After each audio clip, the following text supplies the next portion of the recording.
l'information. 13h, 14h. Europe 1, 13h. Et à 13h20 sur Europe 1, Céline Giraud, c'est l'heure d'accueillir vos deux chroniqueurs du jour. L'ancien juge d'instruction Georges Fenech et le journaliste politique au Journal du Dimanche, Jules Torres. Bonjour Jules, bonjour Georges, ravi de vous retrouver. Bonjour. Bonjour mesdames, Voilà. bonjour Georges. J'espère que vous êtes en forme. On a beaucoup de choses à se dire, beaucoup d'actualités à décrypter. Et j'avais envie de commencer avec cet indicateur. Un chrétien sur 7 est persécuté dans le monde. C'est le résultat du rapport 2025 publié par l'association Portes Ouvertes. Dans de nombreux pays, chrétien rime avec clandestin, comme en Algérie, où les autorités viennent de fermer les dernières églises protestantes qui accueillaient des Algériens convertis.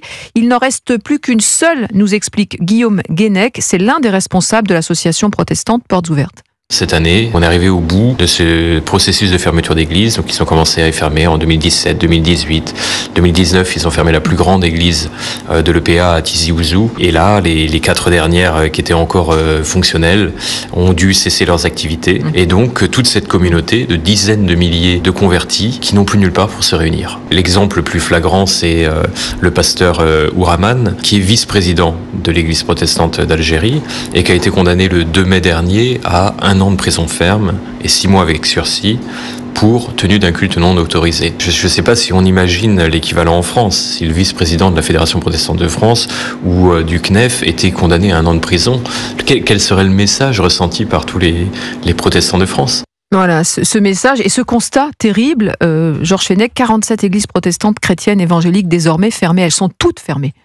Elles sont toutes fermées, effectivement, ce qui est une démonstration d'une intolérance qui est absolument inacceptable. Alors aujourd'hui, à Alger, vous avez un écrivain qui est en prison parce qu'il écrit, parce qu'il revendique sa liberté d'expression, et vous avez un pasteur qui est en prison parce qu'il prêche une autre religion que l'islam. On voit bien que l'Algérie est en train de se replier, et ça devient un régime véritablement autocratique et intolérant, et donc c'est inquiétant, mais la question des chrétiens dans le monde musulman, elle est beaucoup plus générale, et l'association Portes Ouvertes, vous avez cité, évalue à peu près, je crois, plus de 300 millions le nombre de chrétiens persécutés. 380 précisément, ouais. Dans le monde.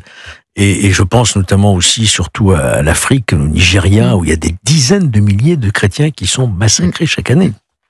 Oui, l'Algérie ne résiste pas à la pression islamiste qui est celle qu'il monte aujourd'hui depuis le Sahel et qui malheureusement pénètre la société algérienne et le régime algérien, parce que c'est bien de cela qu'on parle, c'est qu'il y a dans les pays non occidentaux une augmentation de 25% des persécutions anti-chrétiennes, qu'elles soient catholiques, évangéliques, protestantes ou même orthodoxes. On voit bien qu'aujourd'hui, dans le monde non occidental, les chrétiens ne peuvent plus vivre tranquillement, les chrétiens sont menacés. On pourrait par exemple parler aussi des chrétiens de Gaza, qui sont, je crois, il en reste à peu près 500 et qui sont dans une guerre qui ne les concerne pas tant que ça, qui sont enfermés entre la mâchoire du Hamas et malheureusement la réplique légitime de l'État d'Israël. Donc on voit bien que les chrétiens, quand ils ne sont pas en Europe ou dans les pays d'Amérique latine par exemple, eh bien subissent des persécutions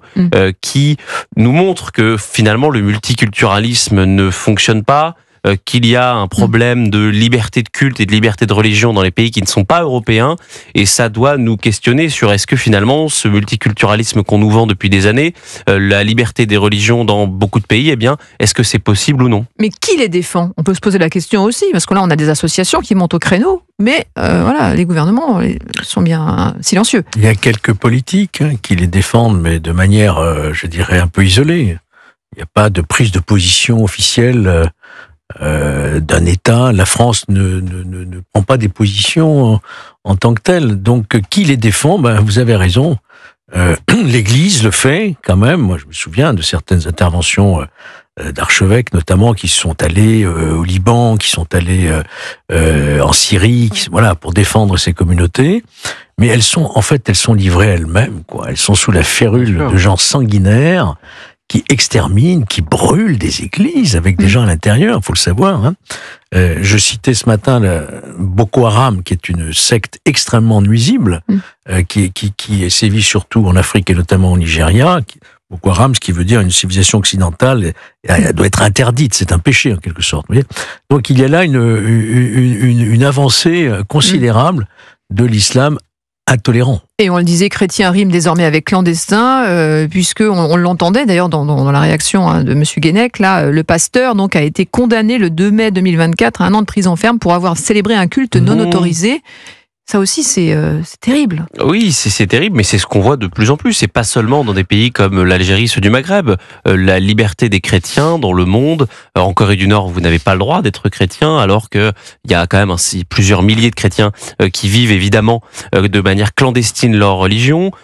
En Inde, en Chine, on peut de moins en moins être chrétien. Je crois que la Chine a détruit 10 000 églises l'année dernière. Donc on voit bien que c'est un fléau, c'est une comment dire, c'est un mouvement qui n'est pas seulement celui de l'Algérie, mais c'est l'Algérie, le pays où l'augmentation des persécutions antichrétiennes a de plus en plus duré, et ça arrive dans un contexte, et Georges l'a très bien rappelé, où on a un écrivain franco-algérien, Boualem Sansal, qui est retenu, où les autorités, bien souvent, nous disent qu'il n'est plus tout à fait bon de se rendre quand on est touriste en Algérie ou dans le sud de la Tunisie. Donc on voit bien qu'il y a une conflictualisation non seulement des relations diplomatiques entre les pays occidentaux et les pays du Maghreb et africains, notamment par exemple du Nigeria, et le fait que voilà, on ne peut plus être une minorité aujourd'hui, une minorité religieuse dans ces pays. Et c'est la fin d'une exception, puisqu'on le rappelle, l'Algérie était le seul pays de cette région du nord de l'Afrique où des chrétiens convertis pouvaient se réunir dans leurs propres églises. Allez, on reste ensemble dans quelques instants. On va poursuivre les débats, on va parler de politique, notamment avec ce premier dérapage du gouvernement Bayrou, dérapage et recadrage dans la foulée, du porte-parole. Le ministre de l'Aménagement, du territoire, François Rebsamen, a affirmé respecter toutes les forces politiques, sauf le Rassemblement national. À tout de suite. Il est 13h27, vous écoutez Céline Géraud sur Europe 1.